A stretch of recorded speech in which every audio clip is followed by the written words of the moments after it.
झज्जर के महाराजा अग्रसेन महिला महाविद्यालय में चल रहे 7 दिवसीय एनएसएस कैंप में अनेक दिन अलग अलग प्रतियोगिताएं करवाई जा रही हैं, जिसमें बच्चों को विभिन्न कलाओं के बारे में बताया जा रहा है व विभिन्न विषयों पर उनके साथ चर्चा की जा रही है। वहीं इस कड़ी में दिन ब्यूटी पार्लर के लिए बच्चों को समझाया गया। ब्यूटी पार्लर और एरोबिक डांस कराकर बच्चों को एक नई प्रेरणा दी गई। जो नाइट मेकअप होता है हमेशा स्पार्कल होता है, उसमें आप कोई भी स्पार्कल लगा सकते हो।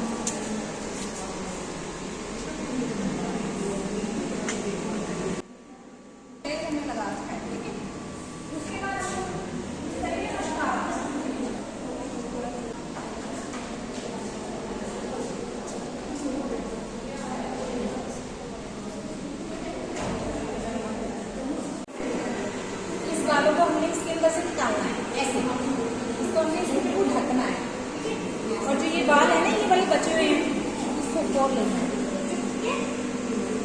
और इसको थोड़ी थोड़ी सी कॉम करनी है हमने, बिल्कुल आराम आराम से आप उसे। और ये सोचो कोई निकल रहा है तो निकलेगा नहीं, इसको हम बाद में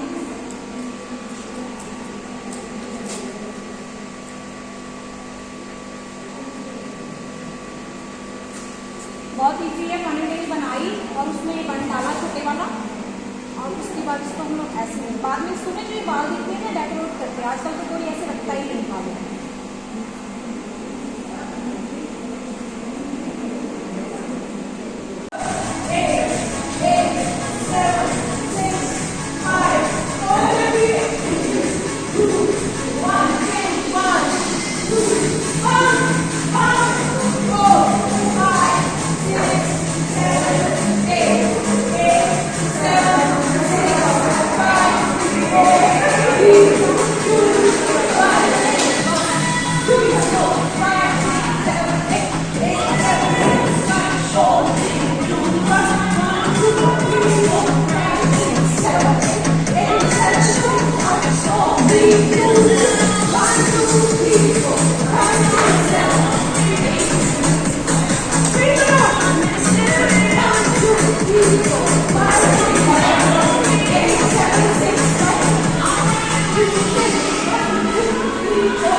आज एनएसएस कैंप का तीसरा दिन है और जी। आपने एरोबिक्स बच्चों से करवाया है, तो क्या कुछ देखने को मिला? बच्चे बहुत एनर्जेटिक थे। हमने सुबह सुबह 10 o'clock आज एरोबिक्स डांस की एक्सरसाइजेस की। उन बच्चों को बताया कि भाई एरोबिक डांस एक्सरसाइजेस आप कम प्लेस में आप अपने आप को फिट रखने के लिए, कार्डियोवास्कुलर हेल्थ के लिए एरोबिक डांस एक्सरसाइजेस कर सकते हैं। और ये कोविड के टाइम पीरियड में एरोबिक डांस बहुत ज़्यादा मशहूर हुआ है। जेन फोंडा जिन्होंने बहुत सारी वीडियोस दी थी एरोबिक डांस की, वो 82 ईयर्स के। तो मैंने बच्चों को बताया कि कैसे उन्होंने 82 ईयर्स के एज में भी 2020 में अपने बहुत सारे वीडियोस अपलोड किए, और साथ में बच्चों ने कुछ स्टेप्स सीखे और बच्चों ने बहुत ही डिसिप्लिन में रहकर और एनर्जेटिकली एक्सरसाइजेस की। कितने बच्चों ने आपके साथ एरोबिक्स किया? करीबन 30 स्टूडेंट्स थे यहाँ पे इस वक्त। मैम, कॉलेज में जो 7 दिवसीय एनएसएस कैंप चल रहा है, इसको क्या कुछ किस तरीके से चलाया जा रहा है? बड़े अच्छे से सारा प्रोग्राम एक शेड्यूल बना के हो रहा है। सेकेंड डे मेरा लेक्चर था, जिसमें कि हमने बच्चों को जो छात्रवृत्ति स्कीम्स होती हैं उनके बारे में अवेयर किया। कुछ स्कीम जो प्राइवेट जो संस्थाओं के द्वारा लाई जाती है और कुछ गवर्नमेंट की स्कीम होती है, तो उनके बारे में बच्चों को बताया गया। क्योंकि स्टूडेंट होने के नाते सबसे इम्पोर्टेंट उनके लिए एजुकेशन ही है, कि उनकी थोड़ी हेल्प हो जाए फीस में, और स्कॉलरशिप के बेस पे वो अपनी बुक्स वगैरह और बाकी चीज़ें ले सकें। कितना अभी जो और बाकी दिन बच गया, आज तीसरा दिन है, हाँ इसके जी। बाद किन किन गतिविधियों का डेली होना बाकी है? अभी कई गतिविधियां चलेंगी। आज भी ब्यूटिशियन जो है उनको बुलाया गया है, ताकि बच्चों को कुछ इसके संदर्भ में बताया जा सके। और डे बाय डे कभी योगा क्लासेस होंगी, कभी एरोबिक्स सिखाया जाएगा, और जो फूड है उससे रिलेटेड भी कुछ एक्टिविटी चलेंगी साथ साथ, और कल्चरल एक्टिविटी भी होंगी। निकिता ब्यूटी पार्लर से बोल रही हूँ मैं। मेरा दिल्ली गेट में निकिता ब्यूटी पार्लर है, और आप दिल्ली गेट आओगे तो कुमारों वाली गली है, सेक्टर 7 जो वार्ड नंबर है, ठीक है।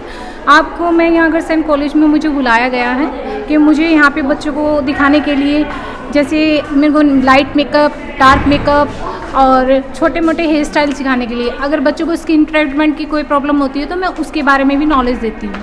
अगर आपको बच्चों को कुछ सीखना है, नहीं सीखना, मैं ये चाहती हूँ कि जो गरीब लड़की हैं उनको मैं हेल्प कर सकूँ।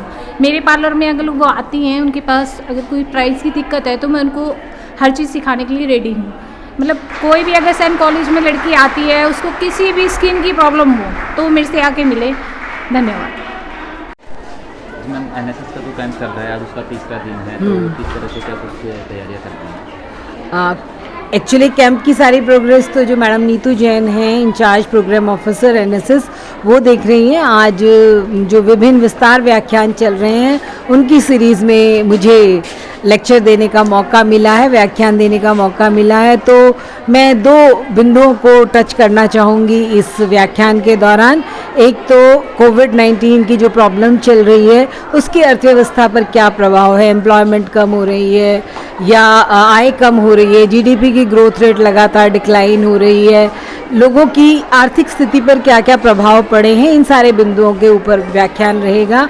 और दूसरा, क्योंकि ये महिला कॉलेज है और महिलाओं की स्थिति जो है समाज में हालांकि इम्प्रूव हो रही है लेकिन अभी भी पुरुषों के बराबर नहीं है, तो दूसरा मेरा जो व्याख्यान रहेगा वो रहेगा विमेन एम्पावरमेंट पर, महिला सशक्तिकरण पर, कि क्यों हमें महिला सशक्तिकरण की ज़रूरत है, क्या चीज़ें इम्प्रूव होनी चाहिए, क्या क्या समस्याएं हैं उनकी डेवलपमेंट में।